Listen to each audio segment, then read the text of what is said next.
बिस्मिल्लाहिर्रहमानिर्रहीम। नाजरीन, सबसे पहले मेरा चैनल रज़ा गार्डन सब्सक्राइब कीजिए, लाइक एंड शेयर कीजिए। आज मैं आपको एक अहम तरीन स्टोरी सुनवाने लगा हूँ जो आपके लिए यकीनन दिलचस्पी का बायस होगी। मेरे सामने ये आप देख रहे हैं शख्स बैठा हुआ है। इसके पास कुछ कागजात भी हैं, डॉक्यूमेंट्स हैं जो अदालती कागजात हैं। ये रहने वाले हैं तहसील जामपुर के, ज़िला राजनपुर पंजाब की तहसील है। और यहाँ पे एक पुलिस मुलाजिम है जिसने यहाँ पे ऐसी जुल्म की दास्तानें मुकर्रर की हुई हैं, इंसान सुन के उसके होश उड़ जाते हैं। तो आइए मैं जो कहानी है वो इन्हीं की ज़बानी आपको सुनाता हूँ। जी भाईजान, आपका नाम क्या है? सईद अहमद, वालिद मलिक अहमद बख्श बब्बर, तहसील जामपुर, ज़िला राजनपुर का। मैं बस्ती गढ़न का रहायशी हूँ। सर जी, मैं 2012 में मेरा फैसला था तहसीलदार वनडे कन्फर्म किया जनाब। हूँ मैं उतना सर कब्जा करन दे वेंदा ते मलिक नज़ीर बब्बर इंस्पैक्टर मेरे को फुल धमकियाँ देने और आदे इथा आमीना मैं तेको जान कर मरवाड़े सा या करवाड़े सा। मैं 15 करना उतना मेरे को झूठी FIR मेरे को ठकवा देने वाला ये वाला मेरा मेरिट बढ़ जाता 107 करवा देने उडो बिलवा देने। मैं कला जना मैं ढकी जो ना वाला मेरी ज़मीन दे उत्ते पिछो तमीरात शुरू थी वेंदन। मैं कला जल्द मैं पिछो इन्फॉर्मेशन नहीं कर सकता, मैं ढकी जो ना उनके बावजूद और मकान भी तमीरात बढ़ा वेंदन। हूँ भी मेरा वारंट कब्जा DC साहब ले गया पे ते उनके सहन की ज़रूरत है, लेकिन मलिक नज़ीर उन्हें को हूँ भी आखिरी ते कि तुसा तमीरात शुरू करो, पुलिस जाने ते मैं जाना। लेकिन ही बंदे को मैं इतना मौजे तुसा ना वंडे जिले कोई आवे एक बद स्टैप पीछे मैं जाना ते पुलिस जाने इहदे नाल पुलिस ना उसी ओ फुल बदमाशी करने में को जान ते धमकियां देने में को फुल खतरा है। ही मलिक नज़ीर बब्बर करें। जी, आपने सुना, ये मलिक नज़ीर बब्बर जो हैं ये इंस्पेक्टर हैं पंजाब पुलिस में। बज़ाहिर वो जैसे कहते हैं शक्ल मोमना और अंदर जो है वो कुफ्र भरा हुआ है। तो ये मलिक नज़ीर बब्बर इंस्पेक्टर जो है ये इंतहाई मारूफ शख्सियत है।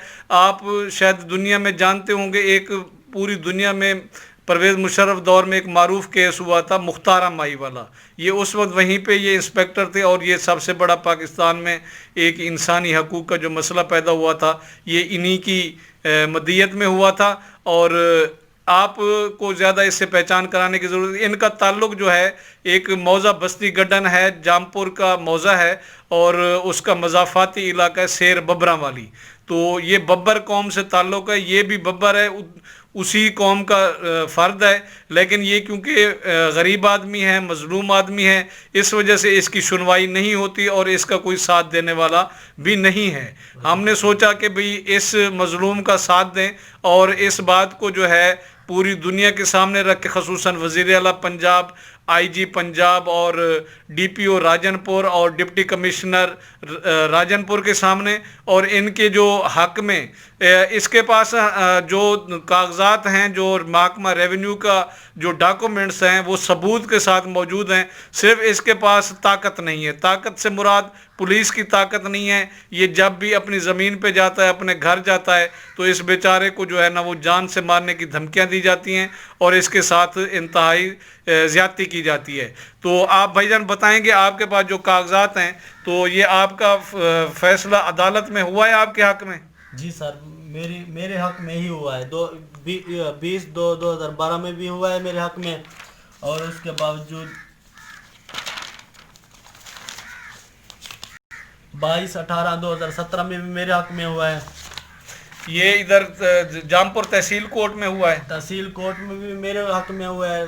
राजनपुर में ADCR भी मेरे हक़ में किया है। कमिश्नर डेरा गाजी खान भी मेरे हक़ में किया है। अच्छा, उसके बाद उनको जो है अपील का हक़ था, लेकिन वो गए नहीं है आगे अपील में? बिल्कुल नहीं गए, क्योंकि उनके पास कोई सबूत नहीं था। बिल्कुल नहीं थे। मेरे पास ठोस सबूत भी हैं और इन मौके वाले भी लोग मेरा पहले भी इन्होंने खुद कहा था कि आपका रकबा हम देने के लिए तैयार हैं। जब मलिक नज़ीर ने कहा है आप उनको देने के लिए तैयार हैं, तो फिर मैं ख़रीदने के लिए तैयार हूँ। आप उनको ना दो, मैं जानूँ मेरा काम जाने। मुझे फुल धमकियाँ देता है, कहता है अगर तुम उधर गए तो मैं तुम्हें जान से मार दूंगा। मैं अपील करता हूँ वज़ीर आज़म से और वज़ीर आला से और RPO ڈیرہ غازی خان سے اور ڈی پی راجن پور سے میرا مطالبہ ہے مجھے انصاف دیا جائے۔ بالکل انشاءاللہ ہم کوشش کریں گے اور یہ آپ کی بات جو ہے حکام بالا تک پہنچائیں گے۔ جی دیکھیں ناظرین، یہ اس کے پاس تمام کاغذات جو میں نے خود بھی اسٹڈی کیے ہیں یہ موجود ہیں، اس کے حق میں فیصلہ بھی ہو چکا ہے۔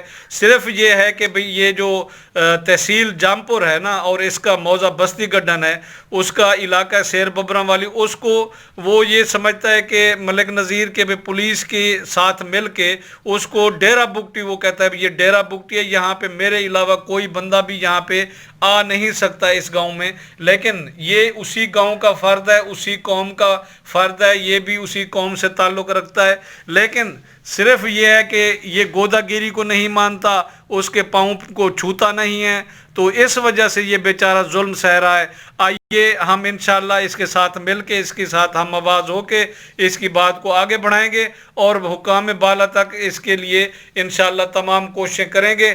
یہ جب تک اس کو اس کا حق نہیں ملتا ہم آپ کے ساتھ ہیں۔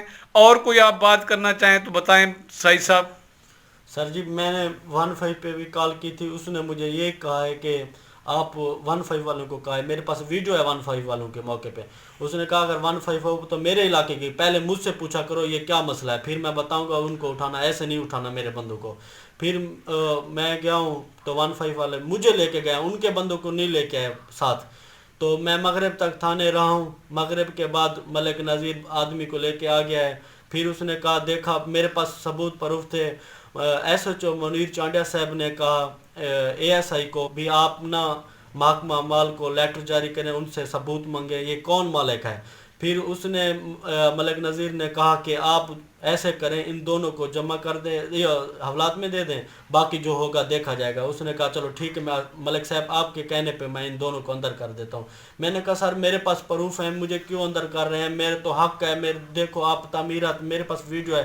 تو نور حسین دکھنے نے کہا کہ آپ بڑے بدماش ہو، ان کے کہنے پہ مجھے وہاں پہ تھانے میں 2 تھپڑ بھی لگائے اور فوری طور پہ مجھے حوالات میں بند کر دیا گیا ہے۔ پھر اس کے بعد میرے ایک ہمسایہ ہے، اس نے کہا کیا کرنا ہے، میں نے کہا پھر ایسے کرتے میرا ہے تو کوئی نہیں، تو میں چلو ملک صاحب کے کہنے پہ میں رقبے پہ نہیں جاؤں گا۔ ملک صاحب نے کہا سوچ لو پھر رقبے پہ نہیں آؤ گے، میں نے کہا بالکل میں نہیں آؤں گا۔ کہتا ہے اگر آیا تو پھر 1 پرچہ نہیں 10 پرچے دوں گا، کور چھٹے تھانے میں اور ڈی جی خان میں دینا پڑے گا میں دوں گا، اور فاضل پور، مجھے ایسے ایسے تھانوں کے دھمکیاں دی ہیں کہ آپ 1 پرچے کو کوئی بھی برداشت نہیں کر سکو گے۔ میرا ایک سوتر ہے عبدالشکور، وہاں کا رہائشی ہے بستی گڈھن میں سیر ببراں والی کا، پھر اس نے بھی مجھے کہا ہے کہ ملک نذیر نے مجھے کہا ہے تو آپ ہٹ جائیں تو بہتر ہوگا، ورنہ آپ کے لیے بہت مسئلہ ہوگا، آپ کی جان سے بھی خطرہ ہے۔ تو میرے گھر والے نے کہا ہم غریب لوگ ہیں، پھر کیسا سامنا کریں۔ پھر میرے پاس کاغذ تو ہیں، ڈاکومنٹس، میں جب بھی پٹواری کے پاس جاتا ہوں اس کو میں کہتا ہوں کہ میرا حق ہے، ادھر بھی ملک نذیر کال کر دیتا ہے، مجھے ہفتوں کی پیشہ دیتے ہیں، ابھی کوئی بھی میرا کام نہیں سنتا۔ میں وزیر اعلیٰ سے اپیل کرتا ہوں اور وزیر اعظم سے اپیل کرتا ہوں، آر پی او ڈیرہ غازی خان سے، ڈی پی او راجن پور سے اپیل کرتا ہوں مجھے انصاف دیا جائے۔ جی انشاءاللہ آپ کے انصاف کے حاصل ہونے تک ہم آپ کے ساتھ ہیں۔ یہ اس طرح کی ظلم کی داستانیں جناب پنجاب کے صوبہ میں جاری و ساری ہیں۔ ویسے تو کہتے ہیں کہ تحریک انصاف کی حکومت ہے کہ عام آدمی کو انصاف ملے گا۔ ناظرین آپ نے خود ہی سن لیا ان کی زبانی کہ جتنا انصاف اسی پنجاب میں مل رہا ہے وہ آپ کے سامنے ہے۔ انشاءاللہ اس کیس کو ہم فالو کریں گے اور آگے جتنی بھی اپڈیٹ آئیں گی آپ کو بتائیں گے۔ بہت شکریہ۔